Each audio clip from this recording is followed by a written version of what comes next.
Good evening to you both. And let's begin with some notable Albertans speaking out about separation and the role of political leadership. She says she's not a separatist, but she sure is acting like one.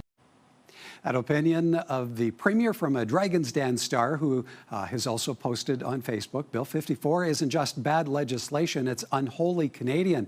It's a disgraceful act.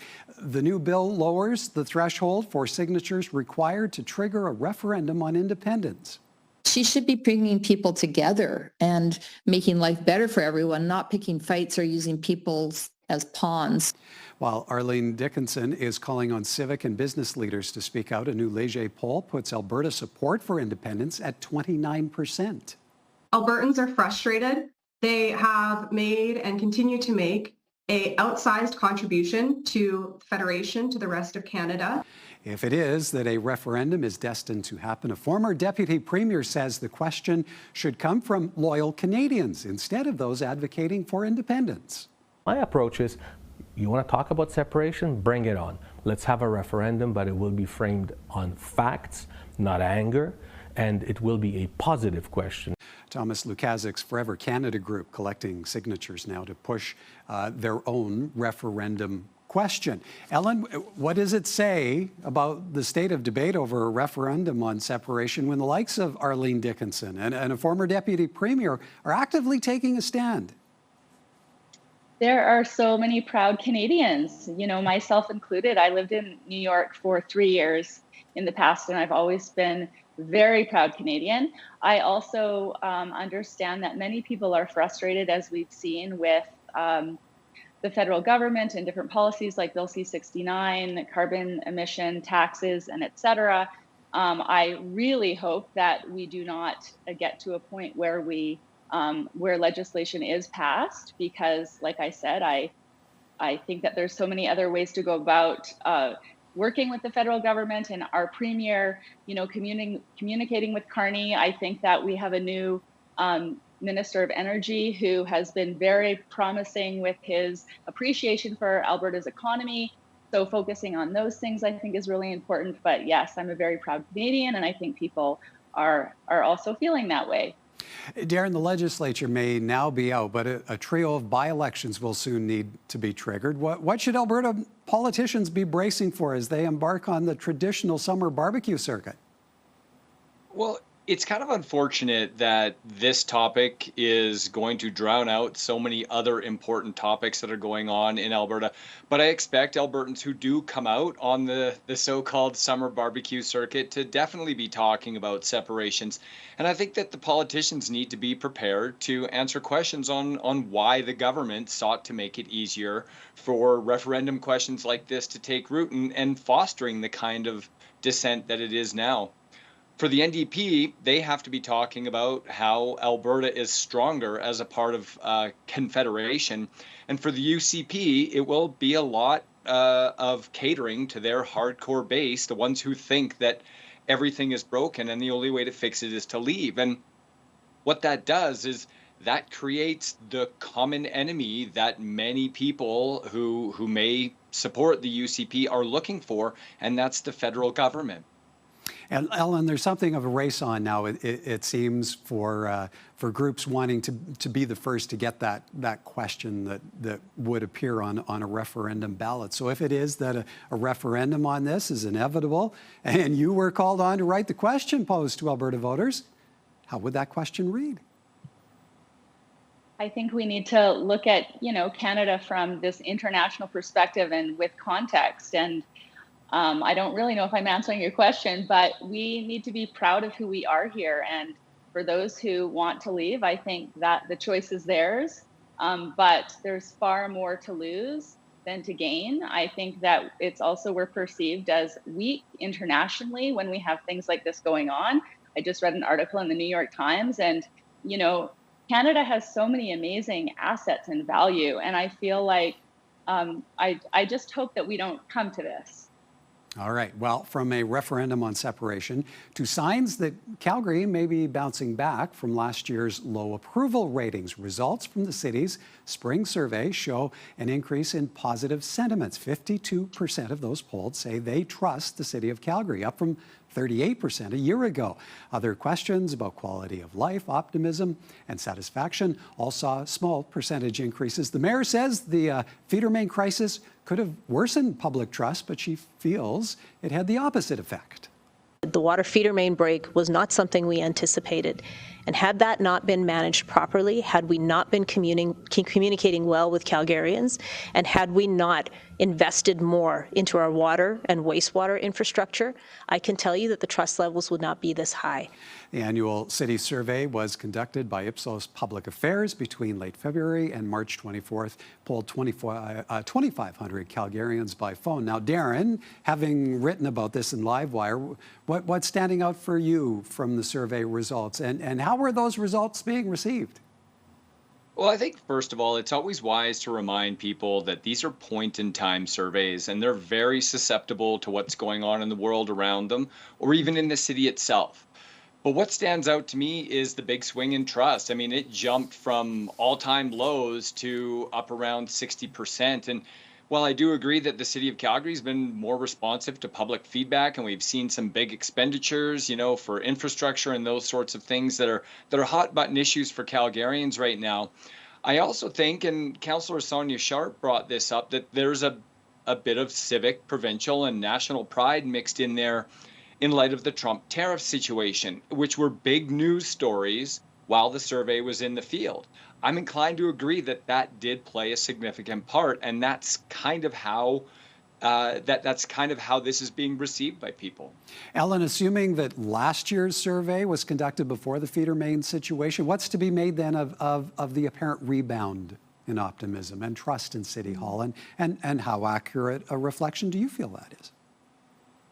Yeah, I feel like we need to look at the context and the big picture. This is a small snapshot. We've basically gone from, really terrible to kind of mediocre.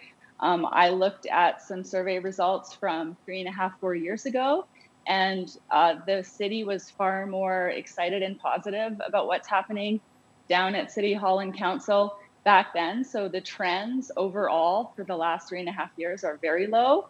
I live downtown. I walk downtown. I walked from the Jack Singer Concert Hall to Holt Renfrew the other day at about 6 p.m. and it's quite frightening out there. So I think that it's context, and I'm bemused by these results. Okay, so Darren, how do you see this survey setting up then for the fall civic election? Well, I think we kind of already got a little taste of that in the fact that the mayor kind of had this big press conference in the power reception hall at City Hall, to herald some of these positive numbers. And in doing so, she started talking about all of the great things that have happened over the past 6 to 8 months. And in a way, it's already influencing election, because in a large part that is campaigning.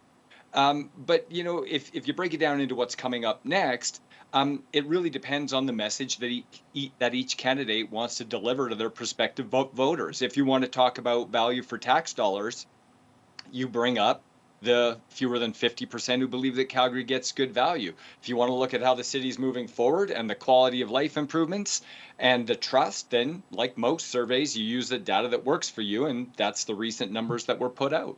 A potentially dangerous social media trend that has already led to chaos in U.S. classrooms is now showing up here in Alberta. It's called the Chromebook Challenge and involves students sticking objects like paper clips and mechanical pencils into various parts of school laptops with the goal to short-circuit the device. And when that happens, the computer either starts to smoke or catches fire.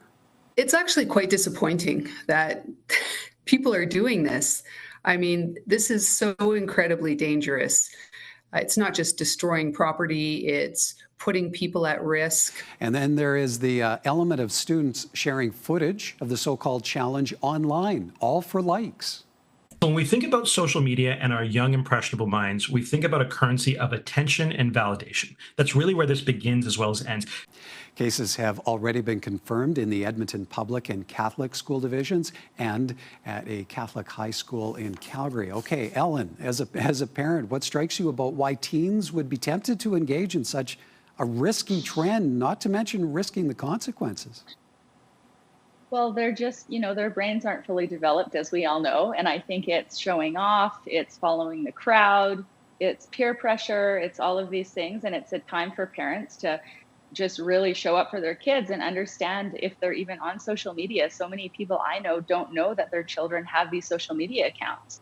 So it's just a reminder, and especially for the schools, to be able to communicate to classrooms how dangerous this is. Like, I feel like working with any younger folks, my kids included, we really have to explain, like, start with the consequence, and then just, explaining that this is completely inappropriate and unacceptable. Darren, if it is that social media is at the center of this, where does responsibility then lie in attempting to rein this in?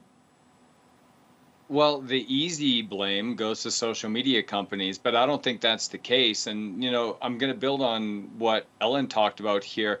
And I'm probably going to sound overly critical, maybe a little bit sanctimonious here in saying it. But I think it's okay because I'm guilty of it myself. I think we let our kids run free with so few boundaries on social media or in general with their smartphones, often to their detriment. Not enough conversations are being had about the dangers or the instant gratification, the likes and that validation and how damaging it can be to hunt for these outrageous stunts. My kids are always going, "Hey, Dad, you got to check this out," because it's somebody doing something outrageous. I know that my wife and kids need, or my wife and I need to do better. And we're constantly harping on our kids to change their habits, but it requires a more active participation in their lives. So to that end, I think the responsibility is the parents to help keep this in check, and not the social media companies. All right. Great advice from both of you. One more topic, and that's a touchy subject of who to cheer for in the run-up to the Stanley Cup, especially if you're a Calgarian and Edmonton is the only team left. My husband, my son, and even our dog have the Oilers jersey. They're from Alberta, and it's been a long time since the Cup has been here. I cannot cheer for Edmonton. No, I can't do it. I'll be in my living room cheering against them. Taking the blame, a battle of Alberta spanning decades, but for some, it's a hurdle that can be overcome. All my friends are going to give me a hard time about wearing an Oilers jersey, but being the only Canadian team that's left in the playoffs, we're pretty excited about it. And for former Edmontonians? If it was Calgary-Edmonton, we'd have to cheer for Calgary because we live here, but it would be tough. Yeah, that was funny. Just maybe the current spike in patriotism sways a few more stubborn fans over toward the Oilers. Darren, why is it that Calgarians are so hard-pressed to support the Oilers in a Cup run? Well, you know what, Michael, I was really surprised to see this topic, mainly because I thought once the Calgary Flames season ended, so did the NHL season. So it was really odd. But, honestly, I've pondered this question for some time, and having grown up in Southern Alberta, always being a Flames fan, it really comes down to the fans. And what I say, like when I say that, my brother's a fan, my wife is a fan, my father and brother-in-law are fans. I've got so many friends who are fans. And it's just this thing where they think that the team is the absolute greatest, despite how terrible they've been in recent years, when they've had two of the best players in the world. And frankly, that's just annoying. And that's the kind of thing that makes me not want to cheer for them no matter what. That's just annoying. Okay, so Ellen, another big game tonight with the Oilers looking to bounce back from the loss to the Dallas Stars in the opener of the Western Conference final there the other evening. As a Calgary resident, how willing are you to jump on the Edmonton bandwagon, or are you there already? Yeah, I've always been a pro-Canadian kind of a gal. I'm not getting on a pro-Canadian bandwagon now with what's going on in the world, but I always, if the Flames are out, I'm with Canada. My husband is hardcore Flames fan, and he believes that, the Flames and the Oilers are this epic rivalry. So he will cheer for anybody but the Oilers. And then my son is an Oilers fan. So we're a mixed bag, but I'm pro-Canada myself. Now there's a household I like. And I have to say, as an Oilers fan, if it were that the Flames were in this position now, I would be cheering for the Flames. Yes, Darren. Yes. Okay. How about 20 seconds each for either a winner or loser? Ellen, you're up first. Winner, I'm going to go with the Alberta Ballet in Calgary as our arts establishment, and it's also in Edmonton as well. And they had an amazing season, and they have another amazing season coming up. So get your tickets and be a subscriber. All right, Darren? Okay, I'm going to try and sneak in 20 seconds winners and losers. Hey, we had rainy weekend here, but we got some great weather in southern Alberta. And Apple and the EU are the losers because it looks like Trump's latest tariffs are hitting them squarely in the nose. Yeah, and an interesting fact, we're learning that Donald Trump will be in the Calgary, southern Alberta neck of the woods in just a few weeks' time for the G7 Leaders Summit. Okay, folks, we'll have to leave it there. Thank you both. Hope you have an awesome weekend. You too, Michael. Thank you.